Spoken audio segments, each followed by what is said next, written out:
Bom dia, pessoal, tudo bem?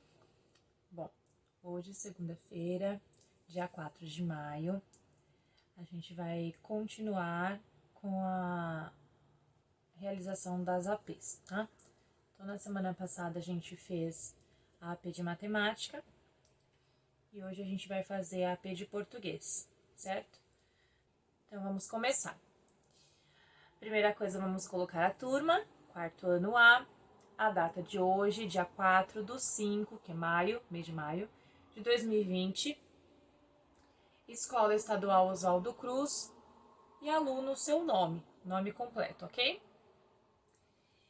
Bom, logo aí nessa primeira página de cabeçalho, vocês têm o gabarito. Lembra que eu falei, isso não é um gabarito de respostas, é um gabarito de avaliação.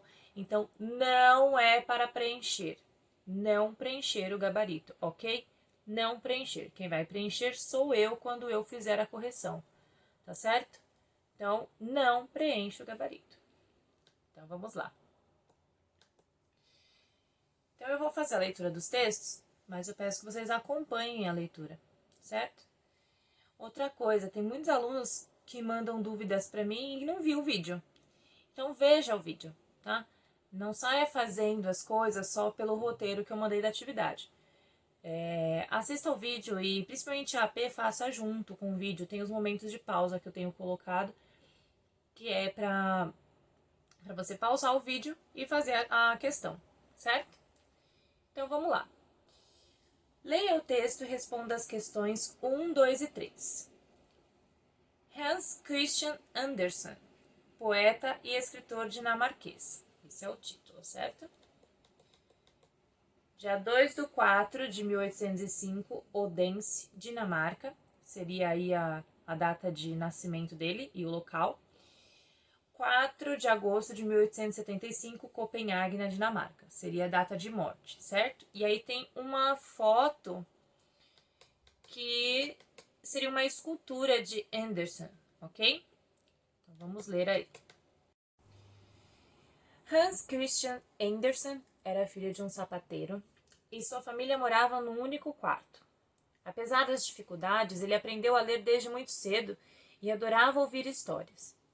A infância pobre deu a Andersen a chance de conhecer os contrastes de sua sociedade, o que influenciou bastante as histórias infantis e adultas que viria a escrever. Em 1816, seu pai morreu e ele, com apenas 11 anos, precisou abandonar a escola, mas já demonstrava aptidão para o teatro e a literatura. Aos 14 anos, Andersen foi para Copenhague, onde conheceu o diretor do Teatro Real, Jonas Collin. Andersen trabalhou como ator e bailarino, além de escrever algumas peças. Em 1828, entrou na Universidade de Copenhague e já publicava diversos livros, mas só alcançou o reconhecimento internacional em 1835, quando lançou o romance O Improvisador. Apesar de ter escrito romances adultos, livros de poesia e relatos de viagem, foram os contos infantis que tornaram Hans Christian Andersen famoso. Até então, eram raros livros voltados especificamente para crianças. Em suas histórias, Andersen buscava sempre passar padrões de comportamento que deveriam ser adotados pela sociedade, mostrando inclusive os confrontos entre poderosos e desprotegidos, fortes e fracos. Ele buscava demonstrar que todos os homens deveriam ter direitos iguais. Em 1835 e 1842, Andersen lançou 6 volumes de contos para crianças e continuou escrevendo contos infantis até 1872, chegando à marca de 156 histórias. No final de 1872, ficou muito doente e permaneceu com a saúde abalada até 4 de agosto de 1875, quando faleceu em Copenhague. Então, esse texto foi tirado do site do UOL, tá certo? Vamos lá, primeira questão. Hans Christian Andersen alcançou o reconhecimento internacional em 1835 quando? Letra A. Trabalhou como ator e bailarino. B. Lançou o romance O Improvisador. C. Conheceu os contrastes da sua sociedade. D. Conheceu o diretor de teatro Jonas Collin.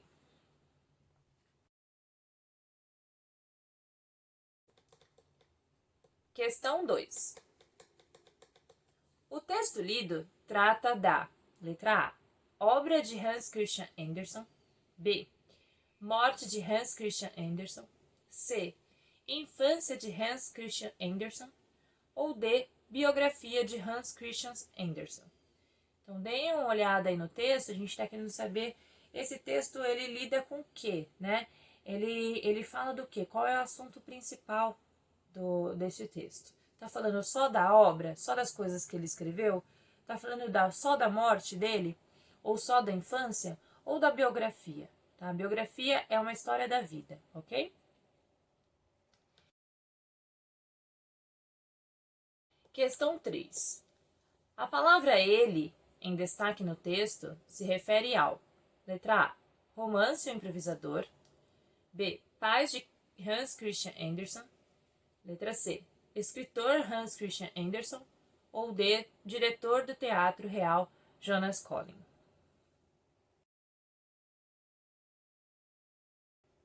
Questão 4. Ana Maria Machado. Ana Maria Machado é autora de mais de 100 obras para crianças e jovens. Ela nasceu no Rio de Janeiro, no bairro de Santa Teresa, no dia 24 de dezembro de 1941. Quando criança, não sonhava em ser escritora, queria ser artista de cinema, mas achava mesmo que ia ser professora. Gostava de pintar e dedicou-se muitos anos a isso, fazendo vários cursos. Também estudou letras e foi professora em colégios e faculdades. Em 1969, Ana Maria Machado viajou para a Europa. Em Paris, trabalhou para a revista Elle e deu aulas de língua portuguesa na Universidade Sorbonne. Nessa universidade, também concluiu seu doutorado em Linguística e Semiologia. Em Londres, trabalhou no Serviço Brasileiro da BBC, a rede de telecomunicações britânica. Em 1979, publicou Raul da Ferrugem Azul, uma alegoria sobre a maneira como reagimos a situações de injustiça. Em 1980, com o livro De Olho nas Penas, ganhou o prêmio Casa de las Américas, concedido em Cuba.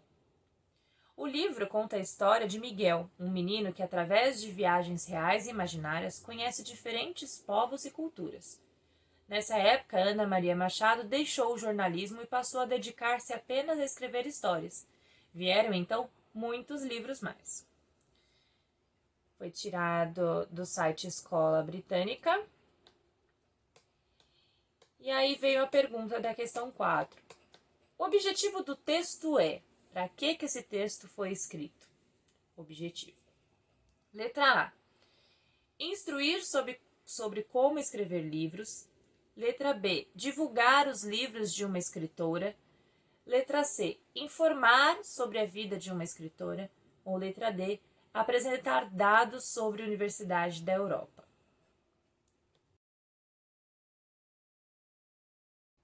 Agora leia o texto e responda as questões 5 a 7. Então vamos lá. O Lobo Velho.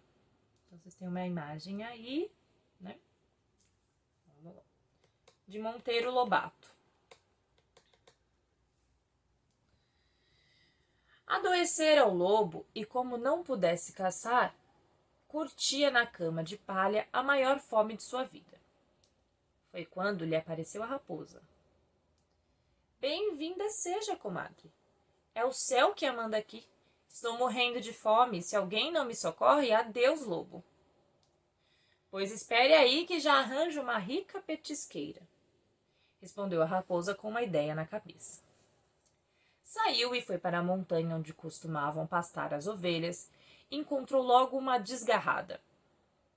Viva, Anjinho! Que faz por aqui tão inquieta? Está a tremer? É que me perdi e tremo de medo do lobo. Medo do lobo? Que bobagem! Pois ignora que o lobo já fez as pazes com o rebanho? Que me diz? A verdade, filha. Venho da casa dele, onde conversamos muito tempo. O pobre lobo está na agonia e arrependido da guerra que moveu as ovelhas. pediu-me que dissesse isso a vocês e as levasse lá, todas a fim de selarem um pacto de reconciliação. A ingênua ovelhinha pulou de alegria. Que sossego dali por diante, para ela e as demais companheiras. Que bom viver assim, sem o terror do lobo no coração.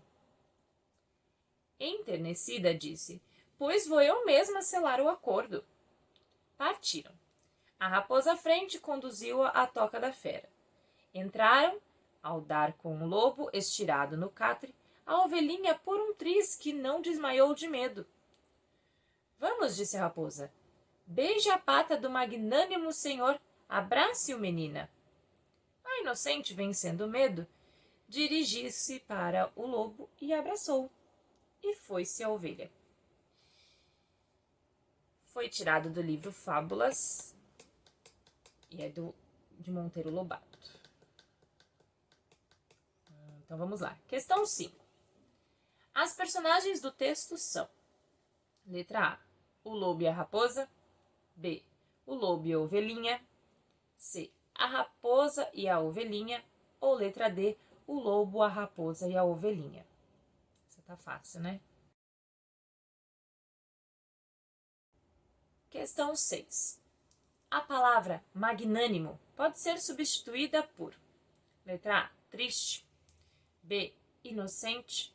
C, bondoso. Ou D, medroso. Prestem atenção aí que não é para vocês irem buscar no dicionário ou não, tá? O que eu quero que vocês consigam fazer: leiam a frase e tentem entender o significado dessa palavra. No meio, no contexto da situação, qual o significado que ela viria a ter, né? O que parece para vocês.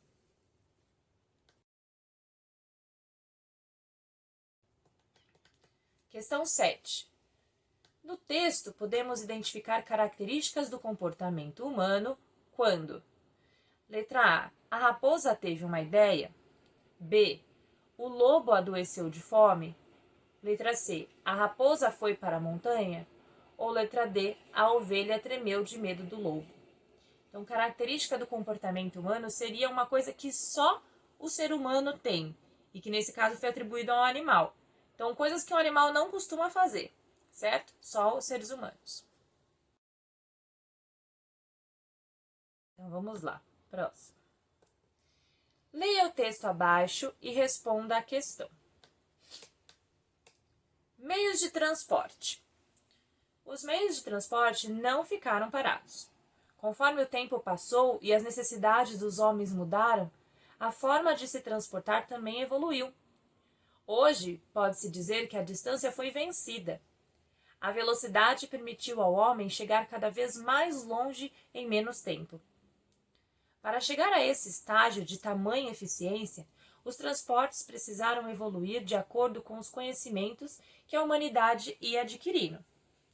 O exemplo mais extraordinário é a expansão marítima, no século XV. O conhecimento adquirido para construir um meio de transporte aquaviário tornou possível a saída dos europeus do seu continente. Esse fato deu início à descoberta de novas terras como a América.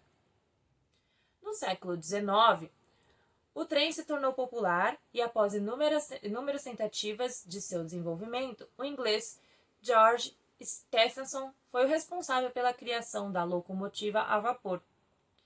No início não era um meio de transporte veloz, viajando aproximadamente 45 km por hora. Isso tornava as viagens inseguras e suscetíveis a roubos. No fim do século e com os avanços tecnológicos, o trem foi considerado um dos meios mais modernos de transporte. O primeiro automóvel, criado na Alemanha por Karl Benz em 1886, foi se aproximando e durante todo o século XX não parou de ser renovado no design, na tecnologia e na acessibilidade. Questão 8. Qual é o principal tema tratado no texto? Percebam que essa questão é dissertativa, ou seja, vocês vão escrever, ok? Então, o tema, o assunto, do que esse texto está falando, qual que é o tema principal, tá certo? Então, escrevam aí direitinho. Leia o texto abaixo e responda as questões de 9 a 11. O leão e o mosquito. Esopo. Um leão ficou com raiva de um mosquito, que não parava de zumbir ao redor de sua cabeça. Mas o mosquito não deu a mínima. Você está achando que eu vou ficar com medo de você só porque você pensa que é rei? Disse ele, altivo, e em seguida voou para o leão e deu uma picada ardida no seu focinho. Indignado, o leão deu uma patada no mosquito, mas a única coisa que conseguiu foi arranhar-se com as próprias garras.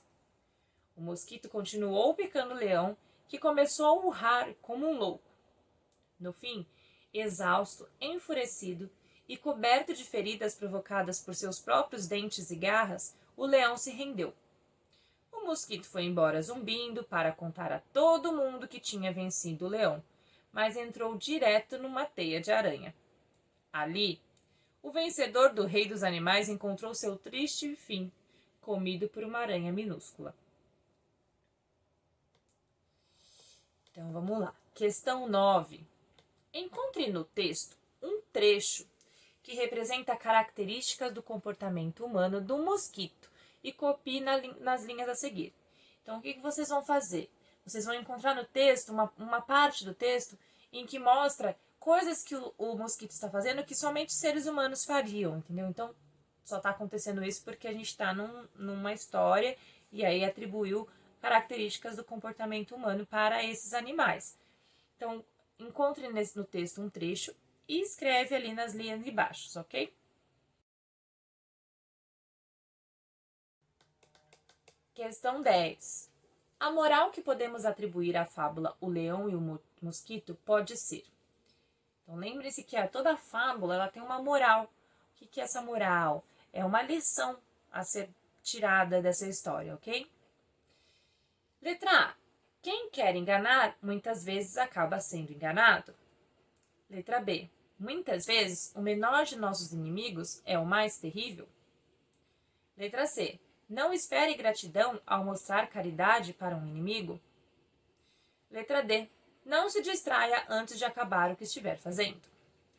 Então, qual dessas 4 aqui lições poderiam ser atribuídas a esse texto, uma moral da história, certo? Questão 11.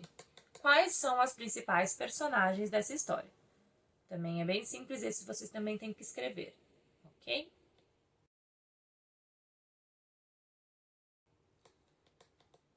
Leia a tirinha abaixo e responda a questão. Então, é uma tirinha aí da turma da Mônica, certo? Aí a Mônica fala: pra que esse monte de creme dental? A Magali responde: é que eu tenho que escovar os dentes após todas as refeições. Então, questão 12. O humor da tirinha está. O que é humor? É o que torna tal coisa engraçada. Então, o que torna essa tirinha engraçada? Ou, ao menos, tentar torná-la engraçada. Letra A. No fato da Mônica abordar a Magali quando caminhava. Letra B. No fato da Magali carregar muitas caixas de creme dental. Letra C. Na preocupação da Magali em relação à escovação diária. Ou letra D. No fato da Magali ser comilona e realizar muitas refeições. Continuando aqui, ainda com tirinhas, né? Questão 13. Leia a tirinha abaixo e responda a questão. Então, vamos lá. A Mônica fala: isso, finge de morto, Monicão. Muito bem, merece um biscoito. E aí, a Magali ali no chão, né? Fazendo o quê? O que será que a Magali tá fazendo? Tá se fingindo de morta ali também. Por que, ao final da história, a tirinha se torna engraçada? Então, o que aconteceu aí que deu graça, que deu humor para essa tirinha, certo? Vamos lá, próximo. Leia o texto abaixo e responda a questão. A rã e o touro. Esopo. Um grande touro passeava pela margem de um riacho. A rã ficou com muita inveja de seu tamanho e de sua força. Então começou a inchar, fazendo enorme esforço para ficar tão grande quanto o touro. Perguntou às companheiras do riacho se estava do tamanho do touro. Elas responderam que não. A rã tornou a inchar e inchar, mas ainda assim não alcançou o tamanho do touro. Pela terceira vez, a rã tentou inchar, mas fez isso com tanta força que acabou explodindo. Então vamos lá. Questão 14. Qual moral é transmitida pela fábula? Então, nesse caso, a moral está implícita, ela não está escrita, né? Quando a moral está escrita, a moral da história e tem a moral escrita, a gente fala que ela está explícita, ou seja, está sendo mostrada. Quando a moral não está sendo mostrada no texto, a gente diz que a moral está implícita, ou seja, está dentro. Eu tenho que ler a fábula e eu tenho que entender qual foi a lição de vida trazida por essa fábula, certo? E aí vocês vão escrever. Lembre-se de escrever com letra legível, tá certo? Porque eu vou ler e eu preciso avaliar e eu preciso entender o que está escrito. Vamos lá, questão 15. Leia o texto e responda a questão. Então, vocês têm aí uma tirinha de Frank e Ernest, de Bob Taves. E aí ele tá ali sentadinho e o outro chega. A empresa de aluguel de equipamento lazer disse que, tecnicamente, essa piscina é portátil e que não vai devolver o nosso dinheiro. Então, reparem aí na piscina que ele está segurando, que é portátil. Portátil é o que a gente carrega na mão, tá? Então, vamos lá. O humor da tirinha está no fato dos rapazes, letra A, estarem no quintal, B, telefonarem para a empresa, C, terem alugado uma piscina considerada portátil, ou D, alugarem uma piscina em uma empresa de aluguel.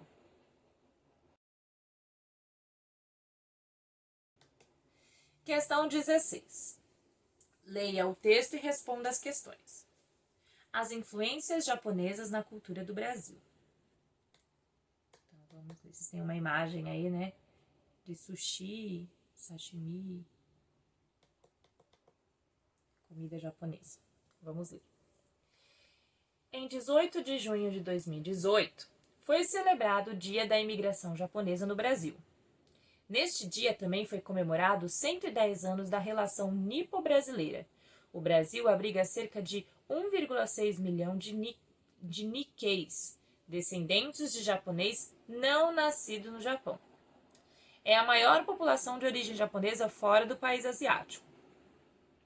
Neste dia da imigração japonesa, foram lembradas as principais influências da imigração japonesa na cultura brasileira. Dentre essas influências destacam-se, nas artes plásticas, o pintor nipo-brasileiro Takashi Fukushima, nascido em 1920 e falecido em 2001, e a japonesa naturalizada brasileira Tomi Otaki, responsável por diversos painéis e esculturas que compõem a paisagem urbana de São Paulo. No campo da moda, as sandálias brasileiras de dedo mundialmente famosas foram inspiradas em tradicionais sandálias japonesas, zori, feitas de palha de arroz. Na versão brasileira, a matéria-prima para os chinelos passou a ser a borracha. O hábito de consumir hortaliças nas principais refeições no Brasil foi um costume herdado dos primeiros imigrantes japoneses. E na lavoura, principal lugar onde estiveram os japoneses nos anos de 1910 e 1920, muitas técnicas de plantio de frutas que hoje estão inseridas na mesa do brasileiro foram trazidas pelos imigrantes. Então, vamos lá. A partir da leitura do texto, é possível perceber que os japoneses no Brasil, letra A, influenciaram somente a lavoura brasileira? Letra B, tiveram pouca influência na nossa cultura? Letra C, influenciaram nossa cultura em muitos aspectos? Ou letra D, influenciaram nossa cultura, mas não de forma permanente? Muito bem. Então, olha só, a gente terminou as questões Ainda tem uma parte de produção de texto, mas aí a gente vai deixar para um outro dia, ok? E aí eu vou avisando vocês. A parte de produção no final de uma história, a gente vai fazer também seguindo algumas orientações antes de iniciar a produção. Daquela mesma forma que a gente fazia na sala de aula, preparando os fatos principais, preparando as características dos personagens que vão participar da história, tá certo? Mas hoje não. Então, hoje, de língua portuguesa, só as questões de 1 a 16 da AP. Então, tá bom? Por hoje é só de língua portuguesa e daqui a pouquinho eu volto com as atividades de matemática.